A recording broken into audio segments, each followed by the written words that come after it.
kita bagi pinjam dengan apa? Bagi pinjam ke orang tu dalam satu tempoh kan. Boleh tak sebelum sampai tempoh tu kita dah ambil balik? Kita pinjamkan. Kita pinjamkan. Minta balik. Minta balik. Tak boleh. Boleh tak? Boleh. Boleh. Hak kita. Dah kita bagi free je ke dia. Boleh. Tapi dia bagi, nak cakap dari segi fiqh je. Kalau contoh baik ni dia ada dua jenis. Pertama, tiga. Pertama dia panggil lazim baina tarfain. Yang kedua, lazim min tarfin wahid duna akhar. Yang ketiga apa dia? Ghairu lazim, tu jaizun. Jaizun baina tarfain. Jadi kita kata kalau baik contoh anda dah berlaku jual beli semua, boleh tak anda minta balik? Tak boleh. Itu dia panggil lazim baina tarfain. Sebab kalau semua nak jaiz, hancur kalau dia beli rumah, tu rumah minta balik. Oh, aku dah duduk 3 tahun dah, tiba-tiba minta balik, kena terajar tu. Boleh. Yang kedua apa dia? Jaiz daripada taraf wahid saja. Contoh rohin dengan murtahin. Rohin dengan apa? Dengan murtahin. Kita kata lazim min jihah rohin, orang yang pajak, tapi jaiz min jihah apa? Murtahin. Tukar yang pajak tu. Kalau contoh kita kata saya pinjam hutang dengan Abang Imran, apa dia? 1,000 semalam tadi, dan saya pajakkan kereta. Boleh? Sekarang ni kita kata boleh tak kereta dekat Abang Imran tu saya nak jual kepada orang? Tak boleh. Sebab lazim kita panggil kereta yang ada pada Imran itu sebagai apa? Abang Imran sebagai apa? Sebagai wasiqah, penjamin untuk apa? Bahawa hutang ni diselesaikan dalam tempoh yang dikehendaki. Tapi jaiz bagi pihak Abang Imran. Awak saya, boleh tak kalau dia bagi beli kereta kepada saya? Boleh tak? Boleh, tak ada masalah. Itu dia panggil apa? Lazim daripada segi saya, tapi jaiz bagi segi Abang Imran. Tapi Ariyah yang kita bicara ni, jaiz baina tarfain. Apa jaiz baina tarfain? Maksudnya apa? Boleh saja contohnya Luqman yang pinjam tadi memberikan balik barang saya bila-bila masa. Boleh faham? Dan saya sebagai orang yang bagi pinjam, boleh saja untuk saya minta balik untuk dipulangkan apa barang tu bila masa. Boleh faham? Itu dia panggil jawapan fiqh lah. Dia kalau jawapan biasa, harta aku suka aku. Itu lagi otai lah kan. Dari jawapan apa biasa. Ustaz. Ya. Kes pajak tu boleh tak? Untuk kes pajak tu suruh percepatkan bayar. Percepatkan bayar. Dia dah takkan tarik. Tak boleh. Tak boleh. Tak boleh percepatkan bayar lain cerita. Sebab kita panggil bila dah janji berkenaan dengan waktu hutang sekian, tak boleh percepatkan. Percepatkan tu bagi pihak saya. Bagi pihak saya. Boleh? Itu masalah dia lah. Kalau satu kita panggil harta, kalau contoh harta, kalau orang yang berhutang biasa kan, berhutang biasa, macam Ana dengan Luqman, maka waktu tu contoh sampai masa Ana tak ada duit lagi dan biarkan Luqman ni. Contoh boleh, maksudnya wajib bagi Luqman untuk lewatkan lagi pada inzaruddin, lewatkan apa bayaran hutang bagi Ana. Tu wajib. Sunat Luqman kira halal. Sunat Luqman kira apa? Kira halal. Kira 10,000 kira halal tu. Terlayak liak juga lah.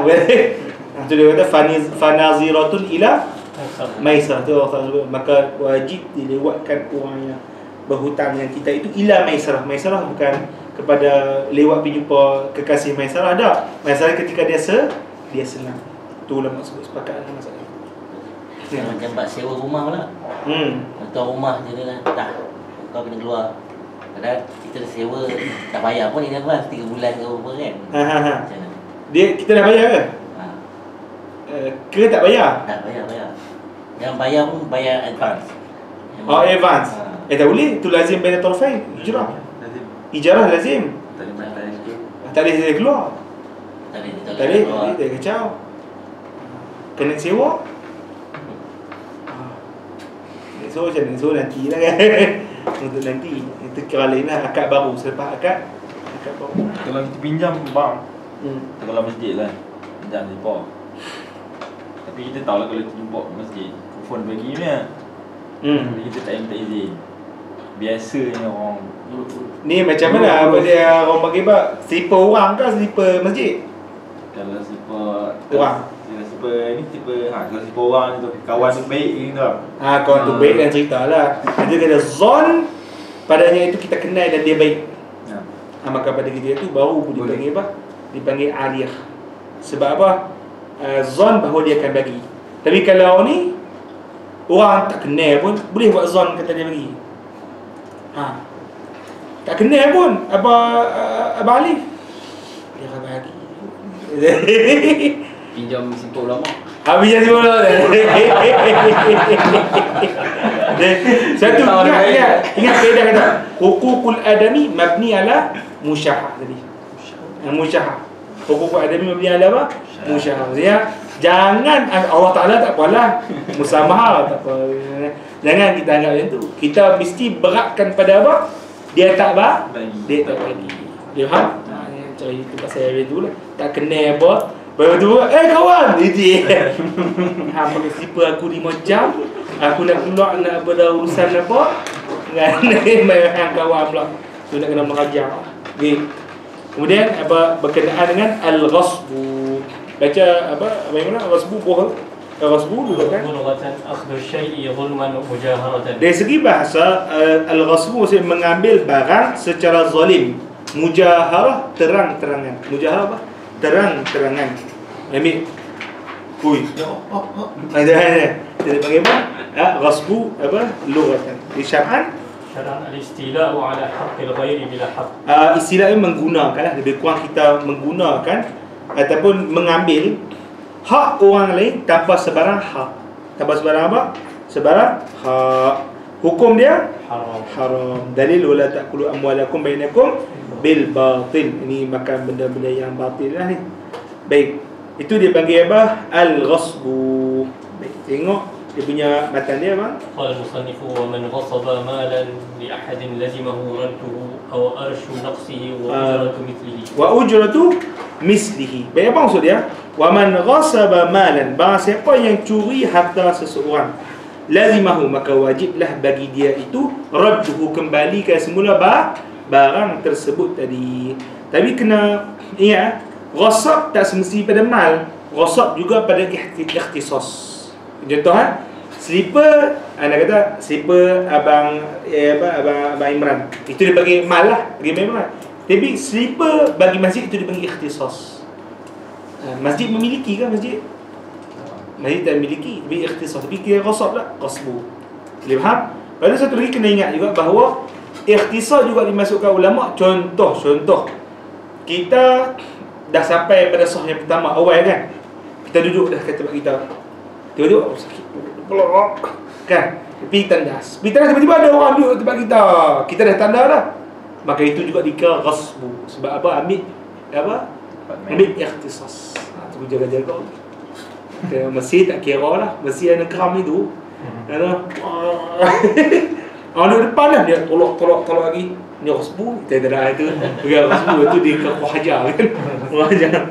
Baik, maka dia kena kembalikan semula benda tersebut. Wa urshu naqsi. Maksudnya kalau barang tadi ada apa? Ada naqs. Apa maksud naqs? Ada kekurangan, ada rosak. Contoh, dia pinjam motor. Motor tu tiba-tiba pecah tayar. Pecah tayar. Ataupun ada rosak-rosak dah kat motor tadi. Maka kita kata arshu, mesti dia biar arshu. Apa maksud arshu? Arshu harga di antara barang itu sempurna dengan harga ketika barang itu tidak sempurna. Contoh, harga motor yang dia beli asalnya 5,000. Tapi yang orang tu naik tanpa izin, pergi pecah tayar sebagainya, berapa? Menyebabkan harga tu berkurang menjadi 3,000. Maka bila si pencuri tadi, kita kata pencuri lah kan, dia yang si ambil tadi, dia pulangkan motor, dia kena bayar berapa? 5,000 tolak 3,000 kena bayar 2,000 tu dipanggil arshu naqsihi. Kemudian dia kata wa ujratu mislihi. Wa ujratu mislihi apa ujratu mislihi? Bukan sewa, dipanggil upah misli. Upah misli apa dia? Apa ya satu setimbal dia. Contoh macam kata orang nak baki tadi, maka dia kena bayar juga upah orang nak baki, upah semasa. Berapa upah semasa tu kalau nak baki kerosakan tadi? RM50 contoh. Tuan dia kena bayar tak? Tak. Orang yang curi tadi kena bayar. Boleh faham? Baik, lagi. فإن تلف ضمنه بمثله إن كان له مثله. Kalau rosak, mesti curi motor tu rosak dah motor, maka apa? Dhaminahu bimislihi, maka dia mesti ganti balik dengan apa? Semisal dengannya. Kalau benda tu ada semisal, contoh motor Honda EF5 rosak, maka kena beli balik motor Honda EF5. Tak boleh motor RZ. Dia RZ macam okey. RZ Allah, lebih kelak ana redha. Ana redha. Biasa kan. Atau biqimatihi, tapi dia tak ada misal. Allah, tak ada, habis stok.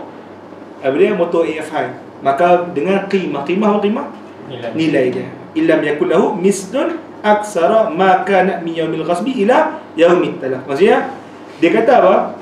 Mesti qimah yang dibayar itu tadi aksara. Apa maksud aksara? Setinggi-tinggi di antara hari dia curi hingga hari dia rosak. Macam kita kata bahawa apa?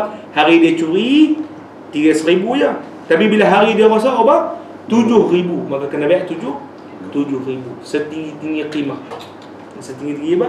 Qimah. Boleh? Itu dia panggil balasan bagi orang yang mencuri. Baik, habis.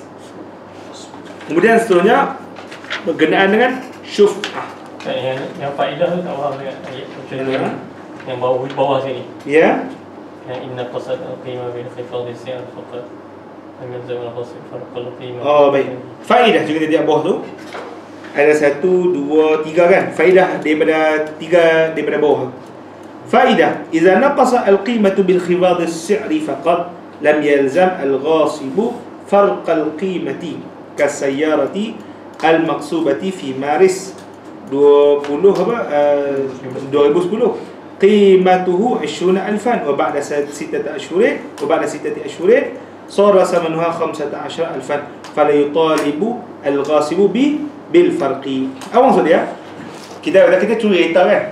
Kereta tu ada rosak apa dah? Tak ada rosak apa? Boleh faham? Cuma yang ada berlaku adalah apa? Kereta bila kita dapat tu, kereta tu harga dia makin kurang. Boleh faham? Contoh, pencuri tu dia bagi balik kereta kepada apa? Tuan. Adakah pada ketika tu kita nak tengok qimah? Tak. Qimah kita tengok pada ada bagi arsyu ni. Apabila benda tu rosak, ada rosak santing-santing, maka barulah dia ada apa? Tengok pada qimah. Dia tak boleh claim, dia punya wear and tear tak boleh claim mana? Wear and tear tu apa? Maksudnya dia kereta tu mesti ada kesan ni selepas dipinjam banyak bulan ke hari ke apa kan. Mana tayar dia akan semakin botak, dia punya yalah macam-macam lah. Betul. Dia tak bohong tu. Okey, inna qasad qimatu bi khifad as-si'ri faqat lam yalzam al-ghasibu farq qimati. Memang wear and tear tak ada.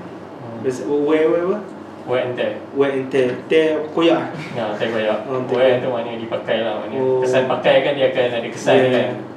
Macam baju lah, pakai kan lama-lama dia. Sebab masalah tu tak intibak. Dia tak apa, tak mungkin mundabit lah. Tak macam mana? Intibak apa? Dia macam tak boleh nak bagi ukuran yang tepat itu. Boleh? Okey. Baik. Seterusnya asy-syuf'ah. Kita lihat 5 minit. Ini saya asy-syuf'ah. Siapa di situ?